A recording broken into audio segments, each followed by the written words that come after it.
Welcome to Astro Babble. I'm Donna from Donna B Astrology.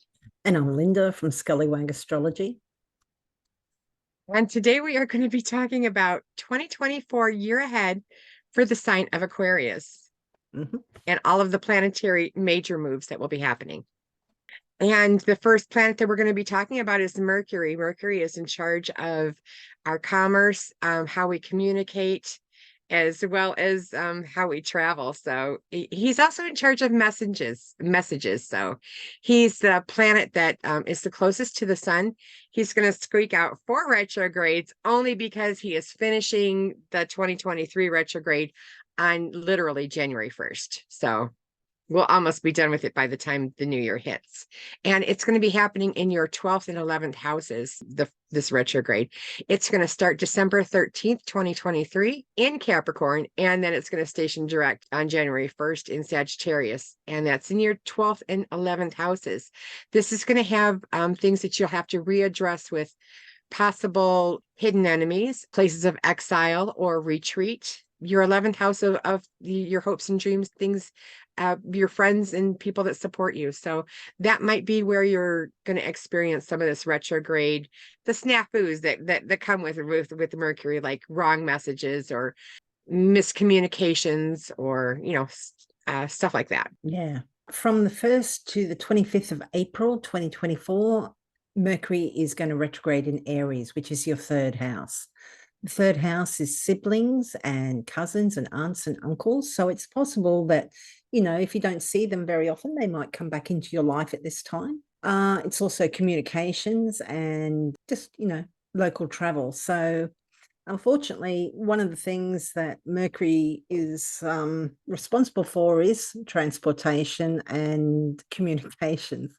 So in this house, things like, flat tire, the battery is flat, sending the wrong email to the wrong person, or forgetting to, put an attachment on an important email. You think to yourself, oh, yes, I'll respond to that later, and you forget to. And, make sure your computer's backed up if there's something important on it, or your phone. Make sure it's backed up to the cloud or somewhere, as otherwise it can be a bit of an issue. If you're buying electronics at this time, you may make sure you keep the receipt because you might have to take it back. Mercury retrogrades are usually not traumatic. They're just a pain, irritating, little bits of like, it just seems to happen that you get the flat tires and all these things during a Mercury retrograde, or you've got issues with technology during that time. Yeah. And then it's going to station retrograde again on August 4th, 2024 in Virgo. And then it's going to station direct August 28th in Leo. And this is going to be in your 8th and 7th houses. So it's going to have those issues in, the 8th house of other people's money. You might have to readdress, banking issues or, wills or trusts and that kind of thing. And then it's also going to have to do, it's going to go through your 7th house. And this is Mercury retrograde. So the 7th house issues could be misunderstandings with, messages getting crossed. Like, I'll meet you here and your other person has met you there and you're not there. So that could be the types of issues you might run across with the 8th and 7th house issues when Mercury is going retrograde. Yeah, and with the 7th house, it's not unusual to have partners pop up at this time either. So have fun. And from the 25th of November to the 15th of December, Mercury will be retrograde in Sagittarius, which is your 11th house. So this is the house of groups, friends, and organizations. So there may be issues, just miscommunications, delays, just irritating little details that are missed with regard to those matters. Maybe you've got a meeting and, you turn up the day later and they come like, we did that yesterday, or it's possible, like this is also friends. So same thing again, a friend sent you a text and you didn't get it, because your phone was, broken or not working or on silent. And yeah, just little irritating things to do with those sorts of matters. The next planet we're going to be talking about is Venus, and Venus is in charge of art as well as beauty, the social aspects of our lives that we enjoy. She is one of two benefic planets in our universe. She is called the Bright One, so you can get out there and see her sometimes in the morning as well as the evening. And she moves around pretty quickly. She's going to be going all the way around the zodiac a time and a little bit more. So this will be great for Venus go into any one of your houses. She's a benefic, so you can expect goodness in every one of these places where she's at in your chart. So the first place she's going to go is in January 23rd. She's going to go into Capricorn, and this is in your 12th house. This is the house of exile. It could be places like, or hidden enemies. This could be like rehab, a hospital. It could be a retreat as well as, this could, but with Venus in there, I'm kind of looking for a time for you to like maybe go off and retreat to whether you wanted to write a book or work on an art project that it's already really ready for the general public's eyes, but you want to work on it. So this would be a great time to use this Venus in the 12th house. I wonder if going away to a spa would count. I think it would. I think it would. I do too. Particularly if it's for a couple of days or a week or longer. Yeah. From February 16th to March 11th, Venus is going to be in Aquarius, which is your first house. So the first house is all about you. It's your appearance and your health and vitality and how others see you. So this is really nice. People like you at this time. Not that they don't like you all the time, but but when Venus is in somebody's ascendant, it's a bit of a glow up. So you look good, people like you, you're approachable, you're easy to get along with, you're charming. So yeah, just a really nice time. Very nice. And on March 11th, she's going to move into Pisces, and this is your second house. And the second house is your house of finances and what supports you and what you value. So you're going to find a benefic in the second house, and that's so you're might find an extra $20 in an old jacket that you haven't seen, or there might be a $50 that you forgot to count in your checking account. This could be an increase. It could be an increase, but it could also be something that you just value that you're receiving. Venus is exalted in Pisces, so she has the tools to accomplish what she wants to. And while she's in your second house, I think it is very likely you will see a benefit some way, even if it's a penny finding on the street to give you good luck. It's still Venus. Very nice. And from April 4th to April 29th, Venus will be in Aries, which is not a sign that she's strong in. This is a sign opposite her natural home. So she may not be as effective, but she's still a benefic and she should still bring good things. And in your case, that's the third house. So that's siblings, communications, your neighbors, your general local area, day-to-day travel, just what you do, getting around day to day, everything that's kind of familiar to you. So this could be a great time with siblings. It's a great time with neighbors, just as you're going about your day-to-day life, things are just more harmonious, nicer. Just, yeah, it's easier. Very nice. And then on April 29th, she's going to move into the sign of Taurus. And Taurus is at your fourth house. And this is a great house for a beautifying project. If you've been wanting to, redo your home in some way or have a beautifying project, paint a picture that's going to go, in your family room or living room, this is a great time to do this. It's in the fourth house is your home. It's also your lineage. It could also be a benefit to your family. Remember, she is the benefic planet, so she's going to give you a benefit. She's going to brighten it up in some way in your fourth house and those fourth house topics, and that's your home, your lineage, your parents, that type of thing. From May 23rd to June 17th, Venus is going to be in Gemini, which is your fifth house, which is a really nice house in general. It's all about what brings us joy, but this is a house where Venus has her joy as well. So this is just fun. It is our children, it's creativity, it's hobbies, it's socializing, it's romance, it's sport. So whatever brings you joy is likely to be getting a boost at this time. So yeah, really nice placement. For the Aquarius rising, when on June 17th, Venus is going to be moving into Cancer, and that's the 6th house for you.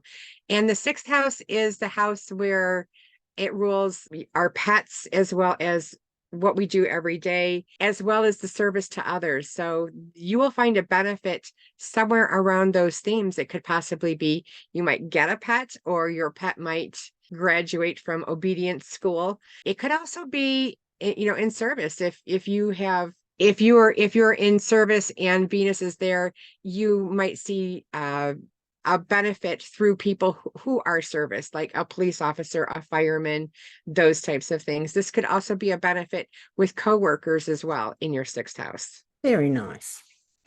And from the 11th of July to the 4th of August, Venus will be in Leo, which is your 7th house. So the 7th house is your closest one-on-one relationships. That's partners, which can include business as well as romantic partners. It's our very close friends. And for those that work with clients one-on-one, that can include them as well. Or yeah, so look, just a very nice time. You may benefit through partners or friends, like very close friends, or through clients at this time. Yeah, just a really nice, harmonious time. Should be a good time for relationships in general. On August 4th, she's going to move into Virgo. And that is your 8th house. This is the sign where she doesn't have a lot of dignity. She's in fall here. The 8th house is the house of other people's money, wills, trusts, those types of things. It could even be your spouse's income. But you should, with Venus in there should still be a benefit with other people's money. This is still even though she doesn't have her tool, she is still a benefic planet. Oh, definitely. From August 29th to September 22nd, Venus will be in Libra, which is a sign she rules. So she is strong here. This is in your 9th house, which is foreign places and foreigners. It's people from other cultures, religions. It's religion in general, and beliefs and philosophy. It's higher education, publishing, and the law. So you may benefit through one of those people or topics. It's possible that you become involved with somebody from a different country or another culture. If you're involved in a lawsuit, other factors being taken into account with your natal chart would naturally need to be considered. But generally speaking, with Venus in the 9th, if that was going on, you would, generally speaking, expect that to be positive. But as I said, you would need to look at the individual chart to know. Very nice. And September 22nd, Venus is going to move into Scorpio, and she is not comfortable in this sign. This is your 10th house. And the 10th house is what you're ruled, or not what you're ruled for. The 10th house is what you're known for. This is the most visible house in your chart. And Scorpio is that sign where she doesn't have any dignity. This is a Mars ruled sign, so she is very uncomfortable in this sign. She wants to be inclusive and that type of thing, and Mars is not that. But in the 10th house, when Venus goes into that 10th house, this could be a time where you could get a benefit. I received I won a logo for my website in the 10th, when Venus literally moved in the 10th house for me. So anytime Venus moves into a house, you really should journal anytime the planets move into signs, because it can be effective. Certainly can. And from the 17th of October until the 11th of November, Venus will be in Sagittarius in your 11th house. So this is groups, friends, and organizations. It's also your hopes and dreams. So really nice to have Venus here at that time. It's a nice, enjoyable time, harmonious time, socializing with friends or groups. It's also the house of people that can benefit you with career and that, because it is a house that rises to the 10th. Yeah, and maybe you make some progress with your hopes and dreams. I mean, particularly if you were born at night, Venus is your benefic She's the lucky planet for you. I mean, Jupiter's lucky too, but Jupiter looks after the people that are born during the day. But for people born at night, Venus is your lucky planet. And yeah, maybe there's some headway made towards a dream or wish, and or maybe it's achieved, which would be lovely. Very nice. November 11th, Venus is going to move into the sign of Capricorn, and she's going to be in this is your 12th house, and this is where you started the year. She came in there in January for you. So you're going to be revisiting this a second time. The one grace is that Venus isn't going to retrograde this year, so everybody can make their hair appointments without concern. But in the 12th house, you're still going to get that benefit of, retreat and, go back and go to the, whether it's a rehab or a retreat. It's a place to go away and work on the Venusian topics like inclusiveness and maybe artistic beauty, those types of things. Yeah, I'm thinking I like your idea of that spa. Definitely would fit in there for a 12th house topic. Yeah. Plastic surgery too. Absolutely. Of course, hospitals are a 12th house matter too. So yeah, trying to think if we could fit tattooing under there. I don't think we can though. Maybe we could do it. That would be more Mercury. Oh, could be Mars too. That was when Mercury and Venus can join. Maybe, I don't know. If the Mercury and Venus can join in the first house, oh yeah, I could see a tattoo. I reckon Mars and Venus actually, because you're literally stabbing. Oh yeah. Yeah, the stabbing sharp needle.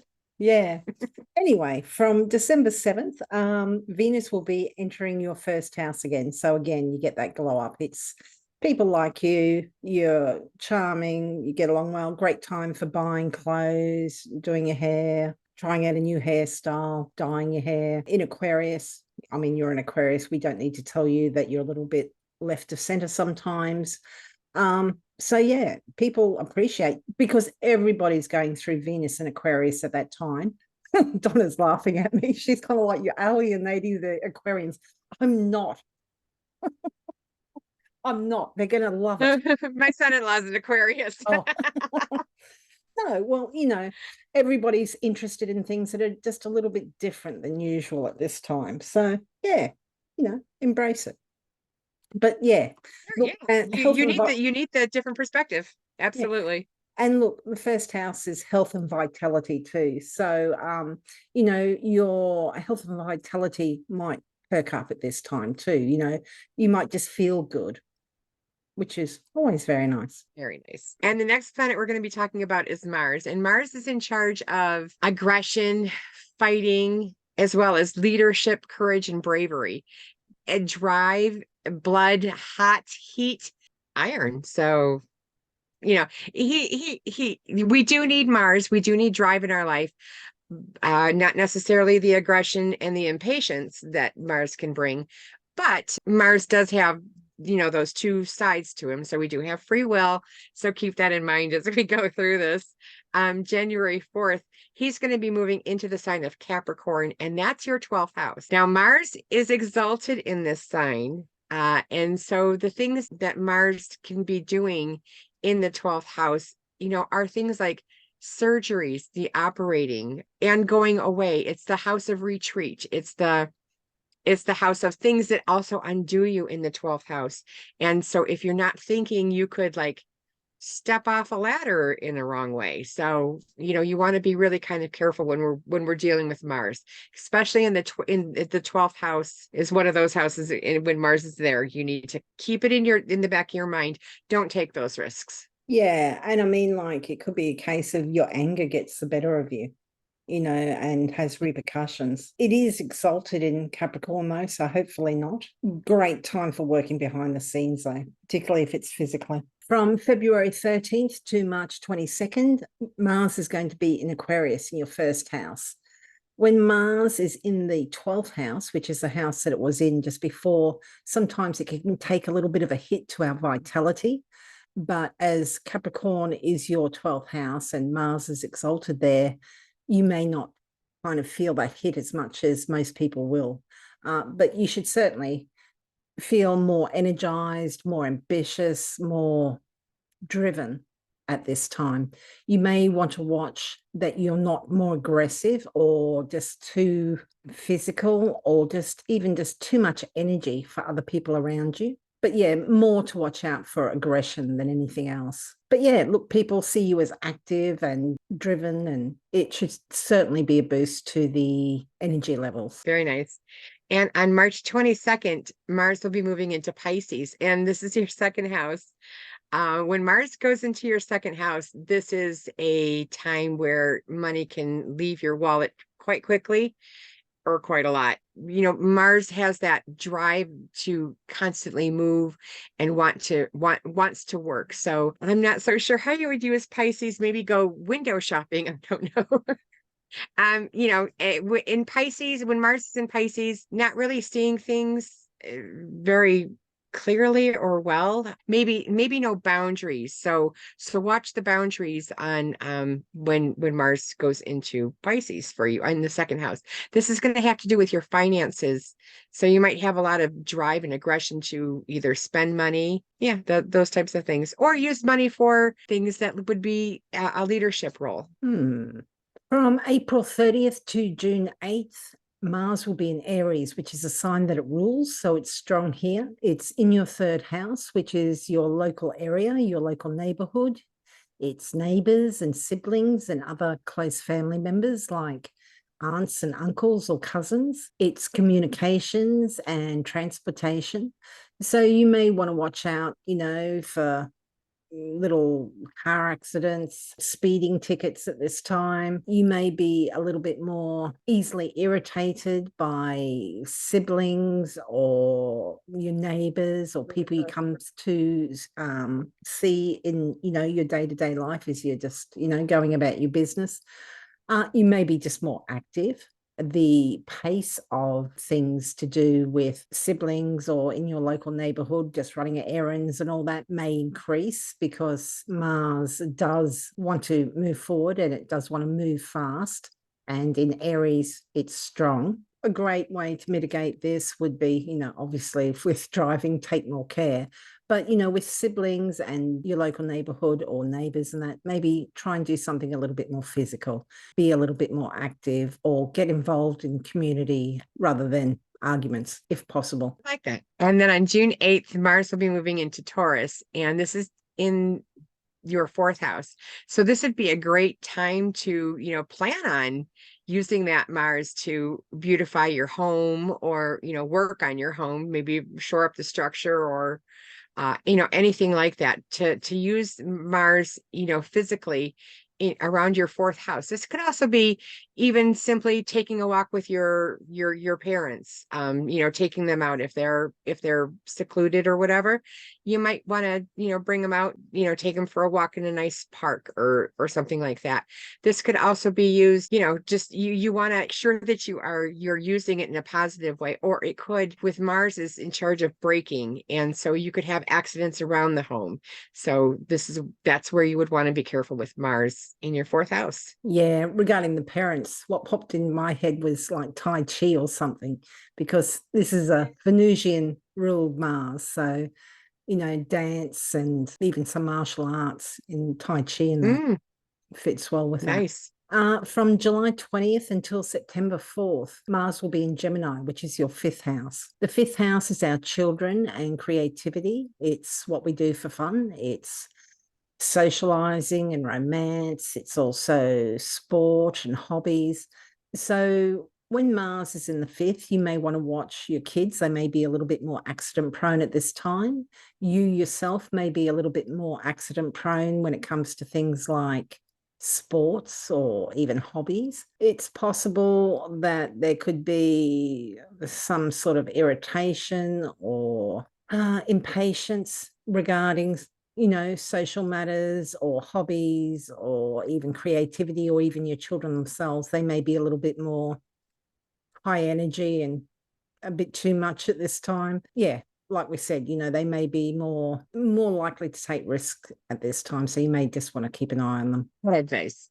And then September 4th, Mars will be moving into Cancer, and this is your sixth house. This is the house so many ways that Mars can show up in this house, as this is the house of your health and illness, as well as those people who work for you and your pets. So if you get a dog, or you could experience a dog bite, or you could experience going for a walk with your dog, could experience fights with coworkers or your people who work for you.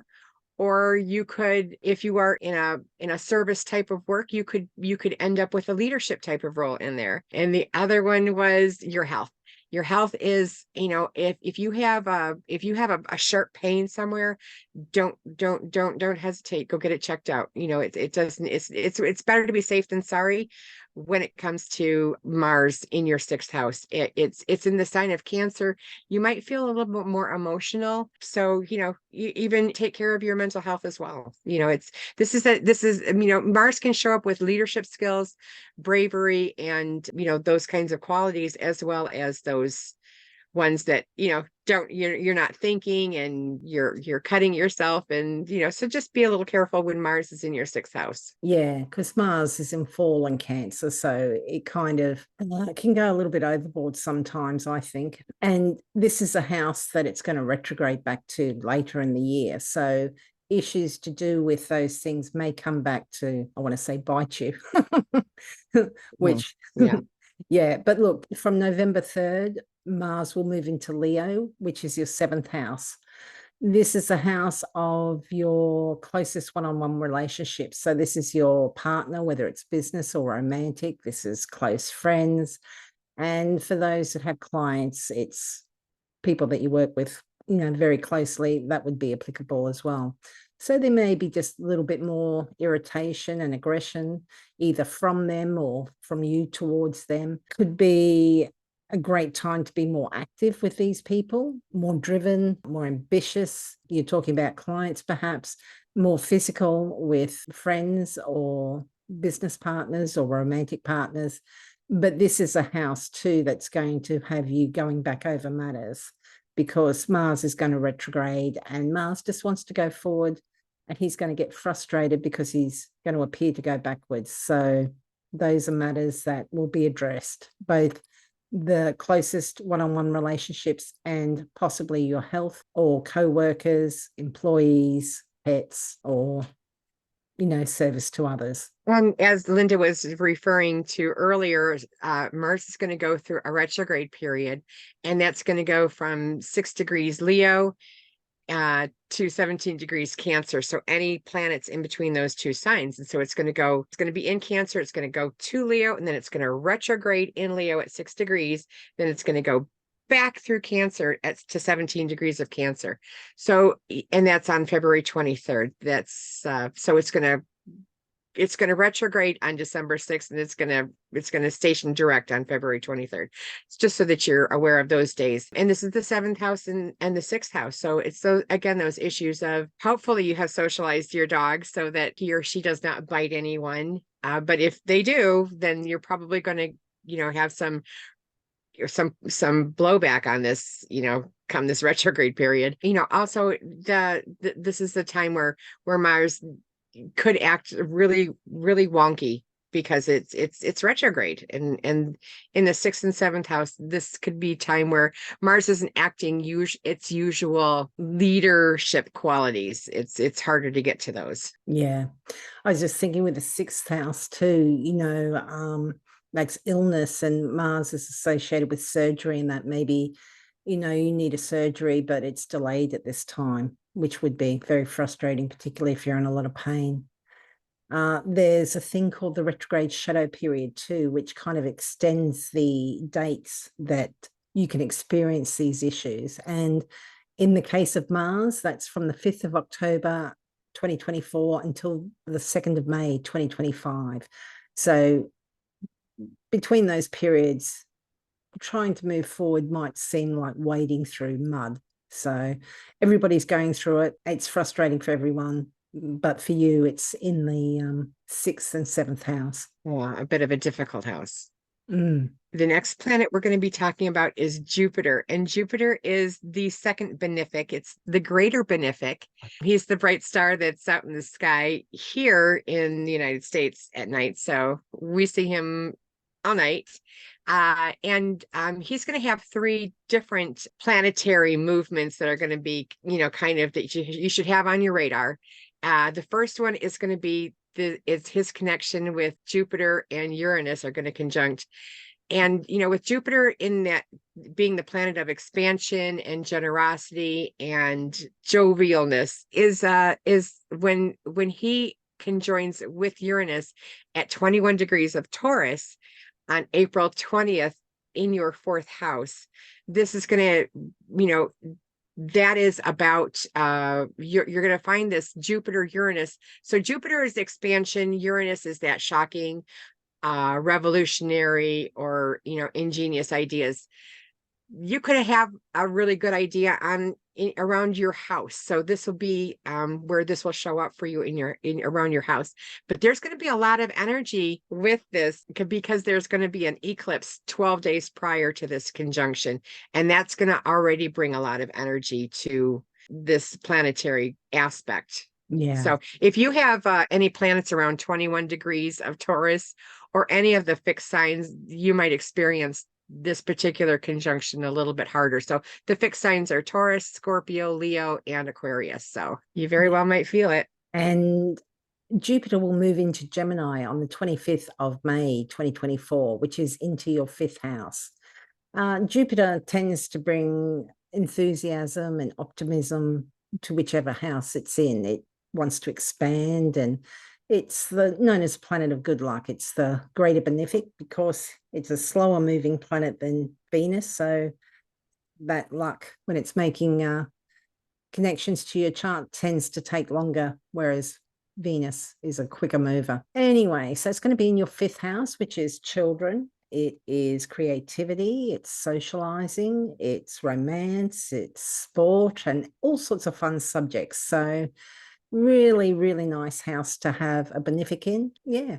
Hopefully it will bring abundance, optimism, lots of lovely things. It is in detriment in Gemini because Gemini is ruled by Mercury, and Mercury and Jupiter are opposites, which always seems weird because they're both interested in knowledge, but Jupiter is big picture orientated, whereas Mercury's much more interested in the minutiae and the process and the detail. He's not as strong as he could be here, but he's still a benefic, and he's going to be in a really nice house. So it should be, generally speaking, quite a nice year for you because he will be there for about a year. Jupiter typically a lot of times, is the sign of babies. So in your fifth house, if you are not interested in having children, do take precautions.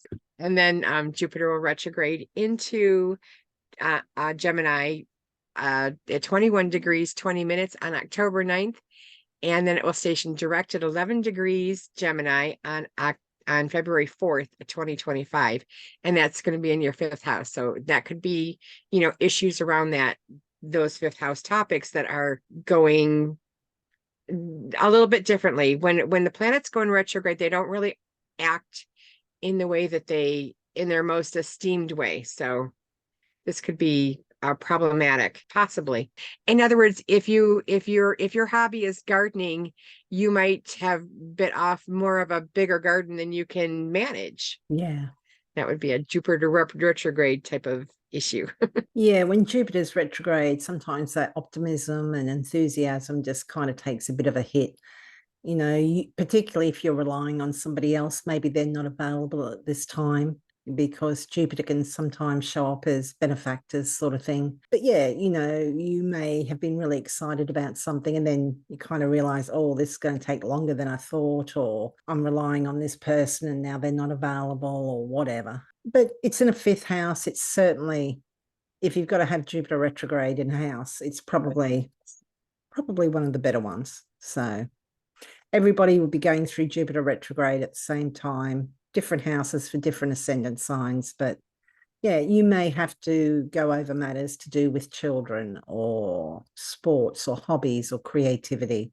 Maybe you've been working on some artistic piece for a long time, and maybe you're going to show it or something, and then the event is cancelled or something.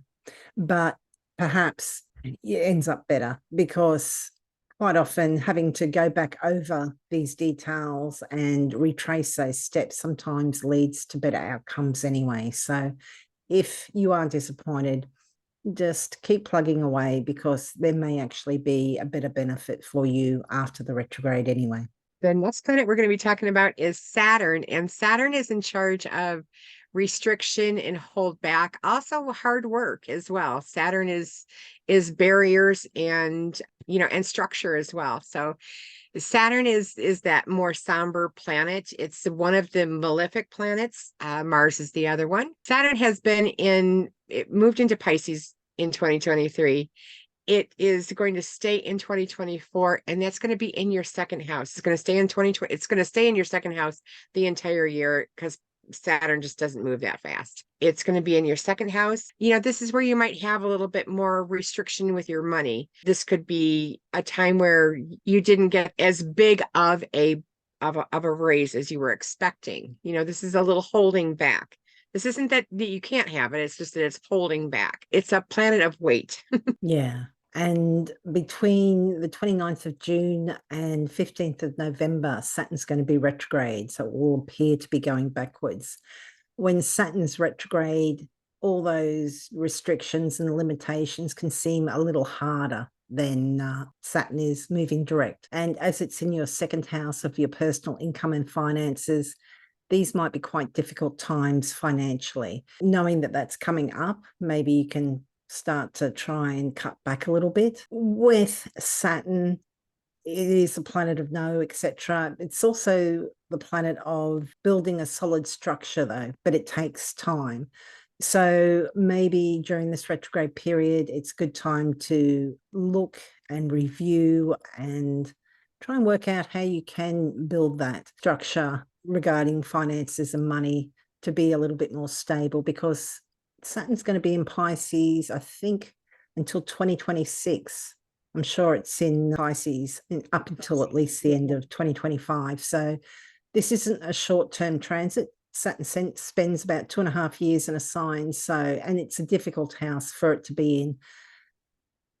Way to try and mitigate that is to work out how you can make it work for you, that discipline and endurance and resilience regarding those matters. And it's going to go retrograde at between 19 and 12 degrees of Pisces. So those are the numbers. If you have planets in between those degrees in your chart, that's where you're going to feel it stronger. Yeah. The next planet we're going to be talking about is Pluto. And Pluto is in charge of, in the modern sense, he rules Scorpio. He is in charge of transformation. He's also in charge of making big things small and small things big. He is also in charge of that flames in the phoenix rising. Yeah, he's in charge of, getting those things that are don't really serve you well, and getting rid of those out of your life to advance your goals. He's been doing a dance in between Aquarius and Capricorn, and he's trying to move into Aquarius fully. So that's going to be going into your first house, leaving your 12th house. He was in Aquarius for a little bit between March 23rd and June 11th of 2023. So you might have gotten a brief glimpse of what kind of activity or energy that's going to be trying to get you to transform. Yeah. Pluto re-enters Capricorn on the 1st of September 2024. Pluto's been in Capricorn since 2008 in your 12th house of your undoing. So it's a hard planet to have in the 12th house. Any planet in the 12th house can be difficult, but this is a transformative one. Maybe during that time you've overcome addictions or self-defeating habits or escapism. Maybe there was a lot of things to do with places of confinement like prisons or hospitals, or even self-isolation. You're coming through that. It is going to leave Capricorn for good, for a good 240 something years, on the 19th of November 2024. If you have planets at the very end of Capricorn in your chart, this may be quite significant. If you've got nothing in Capricorn, or if it's in, early or mid degrees, all this sort of stuff might be kind of in the past, but it's significant. And yeah, look, It's moving on. So it's going to move into your first house, which is, all about you and transformation. And that's not the easiest either, but the 12th house is probably one of the most difficult houses, if not the most difficult. 12th house can also be hidden enemies. So there may have been issues to do with that as well. Hopefully, a lot of those issues, if they were going to be addressed, were addressed during that time. Right. And Pluto re-enters Aquarius November 19th, 2024, will remain in Aquarius in your first house until March 8th, 2043. So it's going to be in that house for 21 years. So you'll have some time to get used to it and grow from it. This is use it as a time to transform. Something's going to transform about you. So, the easiest way is just to accept it. When it moves into Pisces in your second house, it'll be there. It'll be there like not for another 21 years. Yeah, it will dip into Pisces 8th of March 2043, but it will move back into Aquarius for a little while. It doesn't move fully into Pisces until January 2044. A lot of the time, unless it's making contact with your ascendant, which it will be when it's in Aquarius, or personal planets, it's, probably within a degree or so of that planet or ascendant or MC that you kind of feel it the most. Pluto is an intense planet. Oh, yes. Yeah. And then we are on to the eclipses for 2024. And these are very, very interesting, as the first eclipse that we're going to have is going to take place March 25th, 2024 at 5 degrees of Libra. And this is going to be in your ninth house. Lunar eclipses have a lot to do with things that are perceived as internal, and lunar eclipses, and the eclipses happen on axes. So they happen across the chart from in your chart. They'll happen like across the signs from each other on this axis. And this one is going to be in your ninth house. Eclipses have a lot to do with taking things in or bringing things out of your life. And the ninth house are things with foreigners or higher education, as well as publishing, law, the esoteric subjects. So one of these things very well might be popping up for you come around March 25th when the lunar eclipse happens. And then the next eclipse that we're going to have is the solar eclipse, which is really kind of interesting here in the United States. We had out of the two eclipses, we had one just recently, October 14th. It went from like around Oregon to crossing over Texas and then ended around northern South America. And then this eclipse on April 8th is going to happen like around Hawaii, go across Texas, and then end like over by Greenland, Iceland, that area. So, and that's going to happen on April 8th at 19 degrees of Aries in your third house. This is going to be a total eclipse. But what the October 14th and this April 8th eclipse are doing are they're making an X literally right on San Antonio, Texas. And any country, if you're looking at mundane astrology, any country that experiences seeing an eclipse can experience the effects of that eclipse of what it's supposed to be. So, Linda, do you happen to have our Bible? Yes, Predictive Astrology, The Eagle and the Lark by Bernadette Brady, which has a lot of information about eclipses, including Saros series. Saros series, a whole group of eclipses, and in each Saros series, there's an eclipse every 18 years. They last about 1,300 years, Saros series. Because you have these eclipses all in a family, they tend to have a similar kind of flavor. With the solar eclipse of 8th of April, it is Saros series 8 North, and it tends to be, this is what Bernadette says, inventiveness and flashes of genius are the hallmark of this Saros series. The individual will have intuitive leaps, insights, good ideas, visions, or vivid dreams. This newfound inspiration will pull the person away from his or her social life or relationship, thereby causing strain in the private life. This is a time when the person needs to be free, if only for a few weeks. And previous years that have had this Saros series eclipses, solar eclipse, 1952, 1970, 1988, and 2006. So it may be that, particularly if you have planets around about 19 degrees of the cardinal sign, so that's Aries, Libra, Cancer, or Capricorn, that if this eclipse affects you, it may have some linking to do with events from 2006 or 1988 or even 1970 or earlier. Very cool. And if you want to learn more about eclipses, Linda and I did a eclipse episode and gave you a whole bunch of information on like how the eclipses start, the difference between total and annular eclipses, and all kinds of information. Very, very much worth watching. Yes, and I'll put a link to that. Eclipses are happening over your 9th and 3rd house. So things that are familiar to us, which is 3rd house topics, and things that, you know, are foreign or distant, foreign places, foreign people, other cultures, religion, beliefs, the law, philosophy, as opposed to